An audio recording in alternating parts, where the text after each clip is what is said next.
ngenxa balala mungibisa ngamagama unyukubisi nami ngomuntu siyafana nje ungishupha ungihlukumeza ngenxa balala mungibisa ngamagama unyukubisi.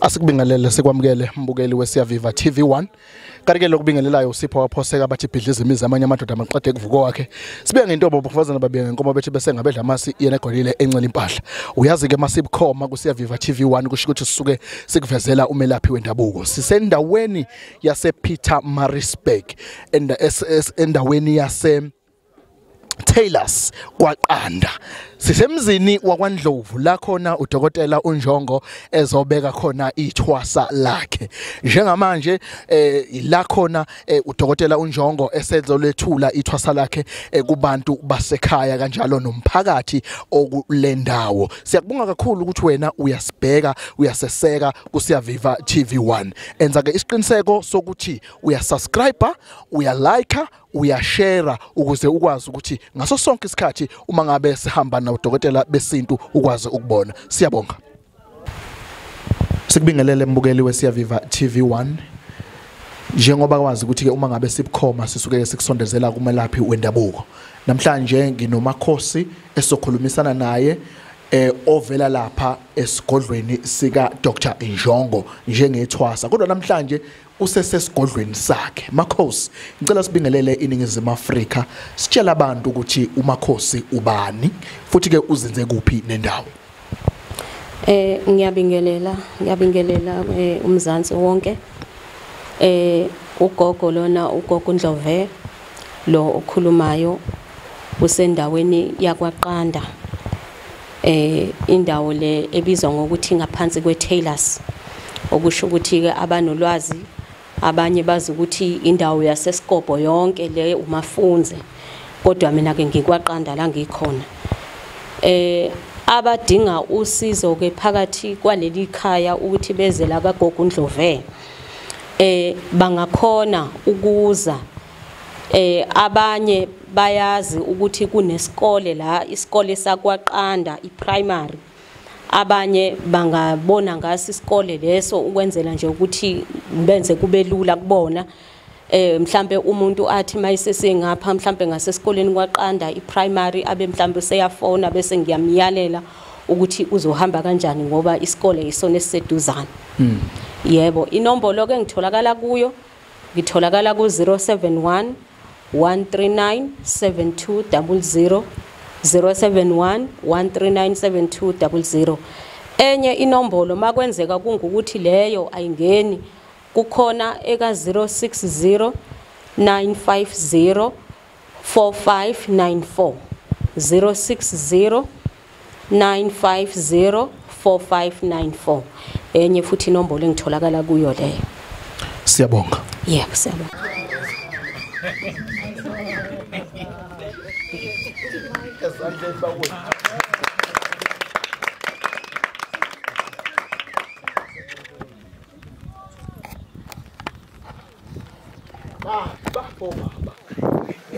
baba la ekhaya zinzile nje bazinzile bona futhi likhansela cha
Ningazama Afrika asikubingelele sikwamukele kuSiyaviva TV1.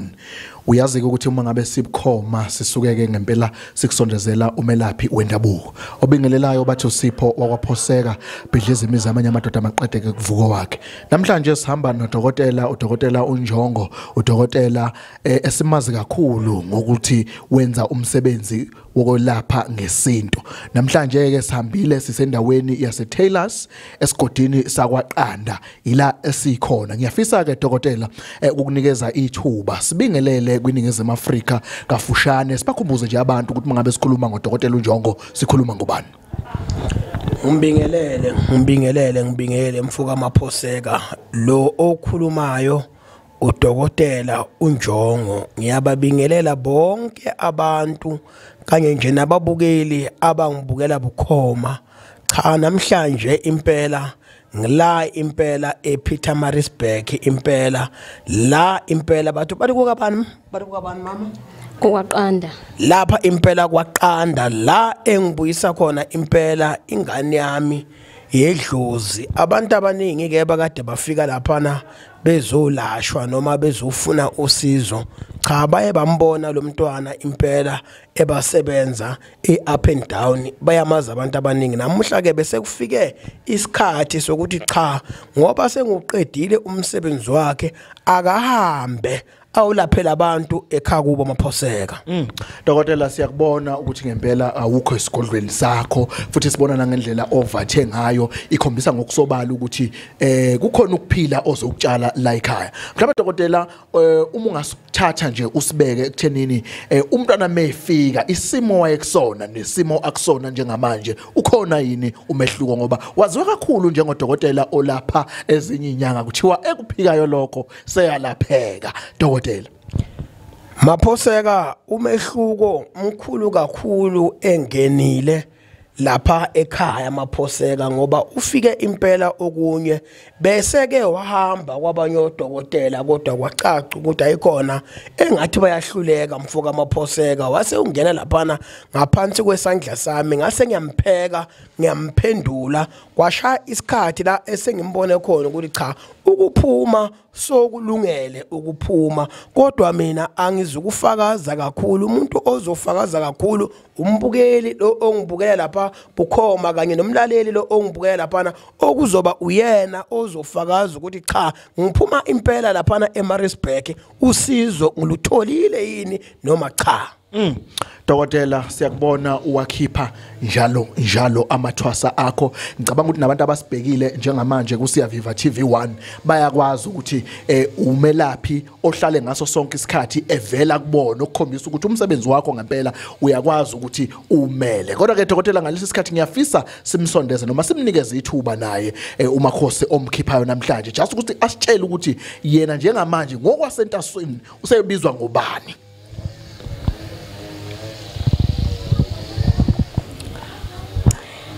Ngiyabingelela obingelelayo umakhosi la ube ugogo Ndlovu uNdlove bambiza ngoNdlove. Ngithanda ukubonga kakhulu njengoba ke sihlangene la kwaqanda eTaylors la kuzobongazwa khona lo mcimbi ukuthi ubaba udokotela uNjongo uyangikhipha ungiletha ekhaya ukuba ngizosebenza. Siyathokoza nathi gogo. Mhlawumbe gogo asilandise kafushane into okuyiyona eyakhipha la ekhaya yayokubeka kaDokotela uNjongo yini? Into eyangikhipha la ekhaya ingisa kwaDokotela uNjongo benginenkinga yokuthi umsebenzi ubungahambi kahle umsebenzi wedlozi. nokuthi izinto eziningi ebengifisa ukuthi ngibe nolwazi ngingenalo okuyizona ebengifisa ukuthi ngizazi nokuthi ke idlozi kwesinye isikhathi like likufune ukuthi angathi ungake wazi ngokujula ngempande ikona ke lokho kungikhiphile ukuba ngiye kwa Dr. Njongo. Osukwini namhlanje usuku olukhulu lolu ngendlela esimangaliso umbukeli weSiyaviva TV1 ugogo namhlanje uzobeka ekhaya ngoba esegogodile kwenyuvesi enkulu uDr. Njongo esimaziyo ukuthi ke ugabe kakhulu ngempande. Ungakufakaza yini kumhlaba ubhekile ukuthi ngempela kwaDr. Njongo ufike wayithola wayifunda impande? Yebo baba, ngingafakaza kakhulu lapho ngisho ukuthi cha yona impande ngiyifundile kakhulu lapha kwaNjongo. Ziningi izinto engiyifundile khona. Ngifike ngazicosha ngabe sengibuya nazo ulwazi engilitholile khona. Ngabuya ngibuye nalo ukuba ngize nalo la ukuba ngizosiza abantu bangaphila abantu sikhona. Sithathe usibeke uphatheke kanjani uma ngabe ulapha entwaseni kwaDr. Njongo? KwaDr. Njongo ngingasho ngithi uma singabeka ayikho into eyake yabalula, yonke into iyayifuna ukuthi angathi ungazikhandla wena ngomsebenzi wakho, kakhulukazi umsebenzi wedlozi. Awufuni ukuthi ube umuntu ozolokhu uqhenya ngawo, kufuna ukuthi uwenze into eyenziwayo oyalelwa yona ukuthi kufanele uyenze. Kona kaDr. Njongo ngiphatheke kahle kakhulu, nama client abefika khona besiphathene kahle, kukuhle umsebenzi ubohamba kahle. Ngiyacela sibuyisele kuDokotela uNjongo. Dokotela uNjongo abantu oyobalaphayo siyesibone bebhala enkundleni zokuxhumana bebhala nala kuSiyaviva TV1 besho isandla indlela obaphatha kahle ngayo uma ngabe besondele esigodlweni. Siyezwa namakhosi uyafakaza ukuthi naye mawufika lapha ukwenza kanjani lokho Dokotela ukuthi abantwana oba siyazi ukuthi akuyena yedwa umntwana olapha ekhaya lakho, baningi abantwana. Njengomelaphi wendabuko kubaluleke kangakanani ukuthi abantwana babekhona egcekeni abalapheke ngokweqiniso futhi bagcwaliseke kulokho abazokufunda uphinde ubakhulule bahambe, kungekhona ukuthi fanele behleli lapha ekhaya? Ngoba siyesibona noma siyesizwa abanye bekhala bathi umuntu ngeke ngiye kothwasa ngoba sengothi uma ngifika esigodlweni sengisigqila sakhona. Maphoseka, uyabona umuntu mangabe ezothwasa kuwena, umuntu kusuke engazelanga ukuba isigqila la ekhaya. Okuqala lokho. Number 2, umuntu mangabe ezothwasa la ekhaya asikho isidingo sokuthi uyovuka ewashe ingubo zala ekhaya. Okwesibili lokho, asikho isidingo sokuthi umuntu sozophekela izingane ukudla zala ekhaya. Umuntu lokusuke ezothwasa into emngenisela ekhaya mhluphe ngomuthi. Umuthi lokusuke umsuse ekhaya kubo waze wazomfikisa esigodlweni.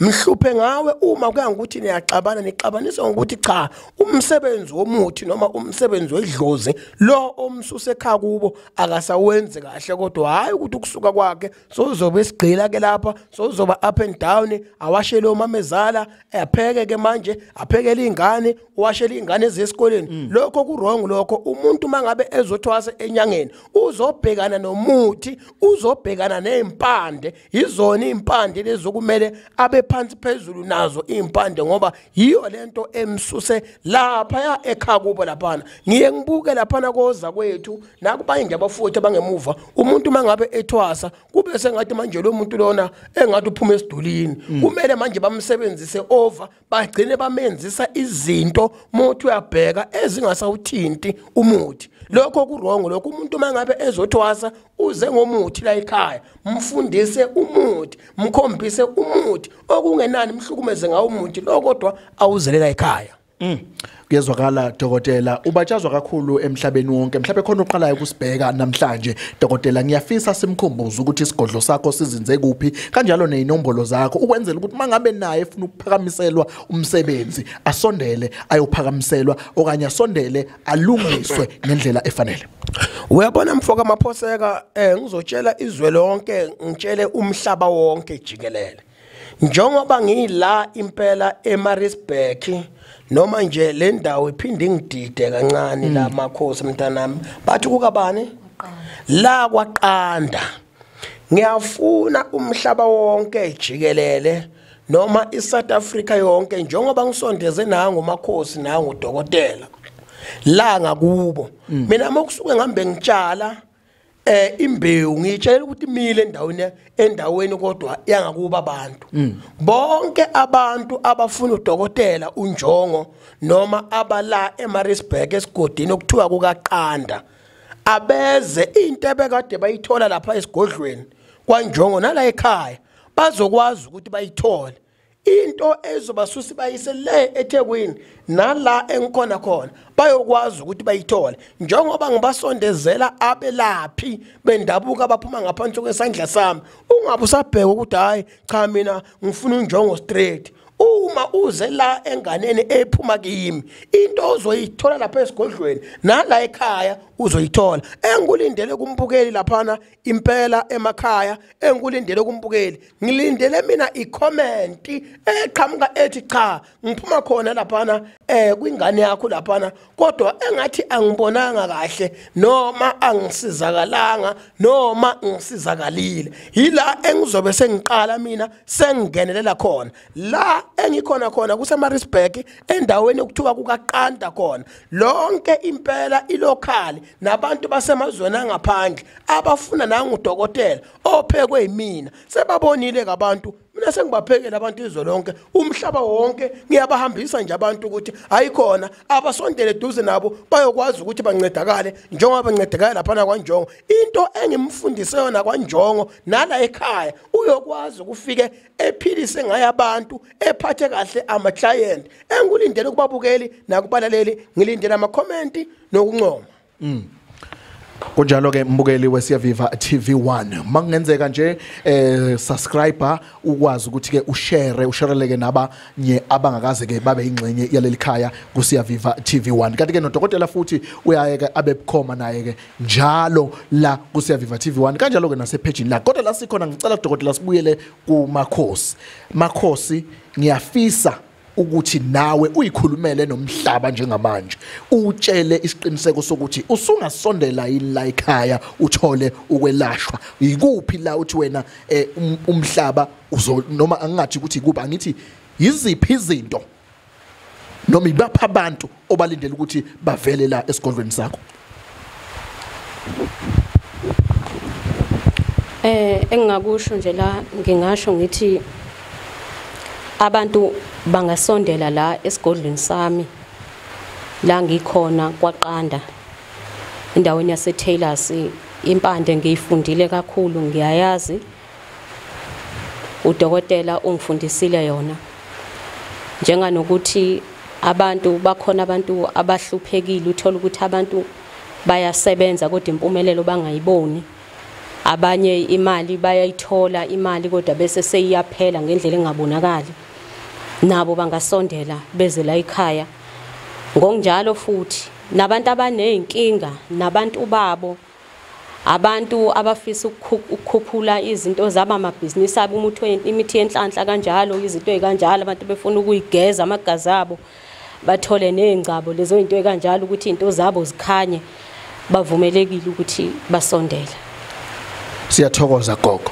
eduze kwakho makhosi ngiyabona ukuthi kukhona uma engikholwayo ukuthi uyena uma owenza isiqiniseko sokuthi uba khona emhlabeni ngiyafisa ukuthi ngalesi sikhathi simuphe ithuba naye sike sithole ukuthi yena njengomzali usuku olufana nalolu lusho ukuthini nanokuthi konke lokho kwenzakalayo ukwazi kangakanani yena futhi ukwamukela kangakanani ngoba vele ke isibusiso siyohleze siqhamuka ngaphansi komzali Mawami siyakubingelela kuSiyaviva TV1 Yebo ngiyanibingelela inifikile ekhayeni lami ningilethele umntwana obekade ehambile eyodla impande umntwana uhambile ke wayoyidla impande kona bengithi uyasebenza kodwa kwasho ukuthi ngiyabona ukuthi kuye akwanele ngabona nje nezenzo nezimo nje nezinto nje avuke ezisho kumina ukuthi hayi mana khona la ngikhonjwa khona ukuthi mangihambe ngiyodla impande ngani ngoba leli khaya leli ikhaya labantwana asebesele nomama kuphela ubaba engasekho. Ubaba wabo engasekho bayathanda labantu lomntwana umakhosi uyathanda behlanganyele nomndeni wakubo abantwana bakubo ukuthi leli khaya balimise njengoba ubaba wabo nabo engasekho. Kodwa engikuthanda kakhulu njengoba ehambile eyodla lempande vele uhambe vele kungekho umuntu okhalayo mangabe efikile kuyena abantu kade besizakala. Njengoba kade ehambile nje umakhosi ubephethe ukukhulekela abantu nempande yonke into eyenza nokuthunga umthetho wakhe nje umuntu onetalent futhi lokuthunga. Njengoba kade engekho nje abaningi bebejika nemthwalo bakhale. Ngithi mangabe ngithi haya baye kwezinye indawo bathi cha sizomlinda nje. Mangabe ngesenasi isikhathi sokuthi asisize usezozama ukuthi nje asifunele umuntu ozothungela khona lana akwazi ukuthi abakhombise. Njengomzali abanye abazali kuye kube nzima ukwamukela abantwana isikakhulukazi uma ngabe umntwana engena esiphiweni esifana nalesi. Kosibhekile omunye umzali njengawe ungamluleka uthini ekuthenini ukholelwe entweni esuke igubuzele umntwana noma iphakama phezulu komntwana? Ngiyaphinda ngisasho ngithi abazali bonke abangavelelwa ile bathi umshophi abantu abanye abasindisiwe. Bathi umshophi ukuthi mangabe uzothola umuntu oyisangoma ekhaya. Kodwa mina ukuthola kwami lo mntwana lo ukuthi avuke amukele lesimo lesi ngendlela akade egula ngayo. Ngathi cha ngiyavuma angemukela ngani ngoba lesifo akade esenaso ube nesifo ebengibona kahle ukuthi angeke ngize ngisimele insuku zonke kufanele sigijime nendishi siyokhongozela uyopha. Manje njengobopha nje akazange azakwazi ukumthola udokotela. Udokotela ube yikona ukuthi nje avume idlozi. Manje lo mntwana nje ngendlela abekade eyona ngiyaye ngisho ngithi nokuthi nje igama engamqamba lona ngathi uNondlandla. Ukuba uNondlandla kwakhe kuvezile izithelo kuleli khaya. Manje ngingakhuluma nje ngaleli khaya bekuyikhaya elimpisholo. Yize noma ubaba kade khona ubaba naye ubengenayo inhlanhla yomsebenzi. Kodwa unande lo mntwana wamukela idlozi ngabona sekukhona nokuphakama nje kwanamandla akhona awafaka kumfowabo osebenzayo. Umfowabo osebenzayo ubekade sihlala ezindlini ezivuzayo njengoba linetha nje kanjena besibeka obhabhu sikhongozela. Ubuhlungu obukhulu enginabo nginobuhlungu bokuthi ubaba wakhe akazange sakubona lokho. Ngani ngoba ubaba wakhe ubehlezi umuntu okhipha amanzi. Sihleli lapho kuvuza khona kodwa namhlanje sesikwazi ukulala singathelwa consi singabi nalutho. Ngesimanga sokuthi lo mntwana umukela idlozi wathi ememukela idlozi kwamesane kwakhuphuka nomfowabo kwakhuphuka nje nomndeni nje omunye lekhaya wabona ukuthi abantwana bayathanda ukubambisana. Yilokho nje engikubongayo ukuthi abazali bonke abamusa ukucindezela abantwana uthi angifuni umntana abilento. Ngani ngoba usuke mangabe umntwana umdali ekunike wonke umuntu ufika efumbethe. Efumbethe okwakhe. Manje na akukho wena ongakwenza mangabe umzali umntwana efike efumbethe okwakhe. Amahle amazwi mama aphuma kuwena kuyakhombisa ngempela ukuthi njengomndeni niyamnikeza umakhosi isupport efanele. Ngiyafisa sibuyele kuwena Dr. uNjongo sesiphetha i-interview yethu noma ingxoxo yethu. Dr. uNjongo kuyabonakala ukuthi igalelo lakho njengomelaphi wendabuko lijulile kakhulu.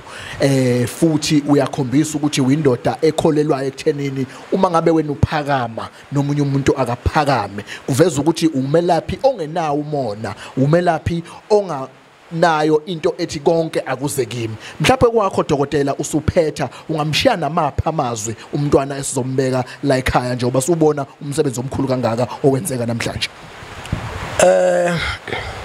La impela mfoka amaphoseka amazwi engizowashiya kunangu umntwana nami ukuthi abantu mabafika la ekhaya akabahlonipha abantu mabazolashwa la ekhaya akabanake abantu ngoba kunabanye odokotela okhange uye kubo noma uthi uya kubo ufice nje umuntu ukhona kodwa la ekhaya kodwa akakunaki engathi wena into ekususe kwakho ayikho serious noma into ebekade ungayenza laphana kwakho awunayo engathi uzokudlala la ehlale umuntu mangabe eze kuwela edlozini mnake inkinga yakho ithathe serious kungabe bikho nomuntu ozothi ngafika kala kwamakhosi ngafika ngahlala kwaze kwashonanga kodwa umakhosi ekhona enganginaki banake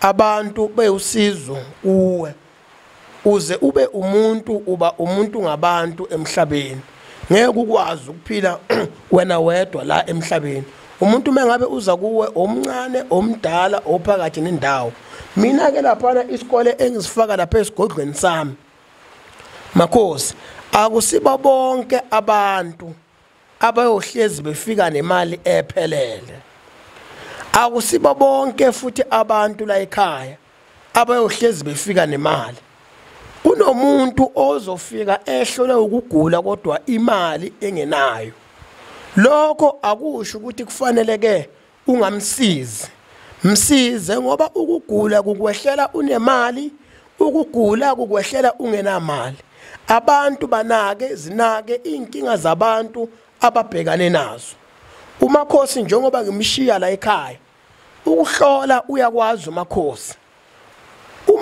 uyakwazi ukuvulela umuntu onamabhizinisi noma amabhizinisi akhe amile ngisho kwathiwa kade wawungena ezinyangeni kodwa ungasizakali zama ukuthi usondele la esigodini sakwaqanda eMaritzburg uyokwazi ukuthi uluthole usizo njengoba ukwazi ukuthi uluthole kwaNjongo la umakhosi uyakwazi ukukhushulelwa abantu izikhundla emsebenzini abantu abangasebenzi abantu impela sababhidlikelwa umendo bayokwazi ukuthi umakhosi abalungisele la kodwa ngiye ngithi kumuntu noma kumlaleli noma kumbukeli lapha emakhaya kuwe wena mama mangabe uza la ekhaya qale uhlole qala ukuhlola kwala ekhaya ku 200 rand qale uhlole qala ubheke inkinga yakho ukuthi inkinga yakho ikephi ngoba uma uzoqhamuka ukuthi kubhlungu la kade kunenkinga ecashile lenkinga ongayiboni ukuhlola lawo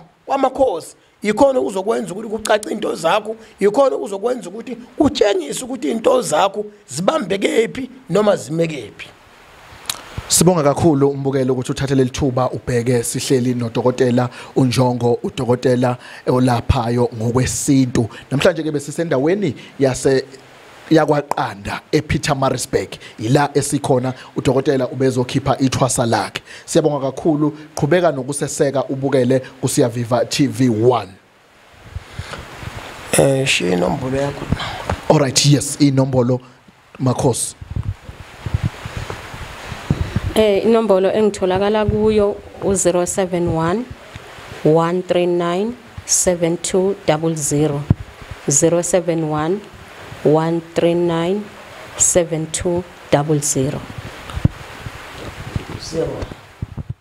Siyaviva awuboni kumnandi Siyaviva no MC Kolobas Siyaviva awubeke kumnandi Siyaviva no MC Kolobas Siyaviva uya kumnandi Siyaviva no MC Koloba andile mdakanobo umenjalo qhawe lethu andile mdakanobo umenjalo qhawe lethu andile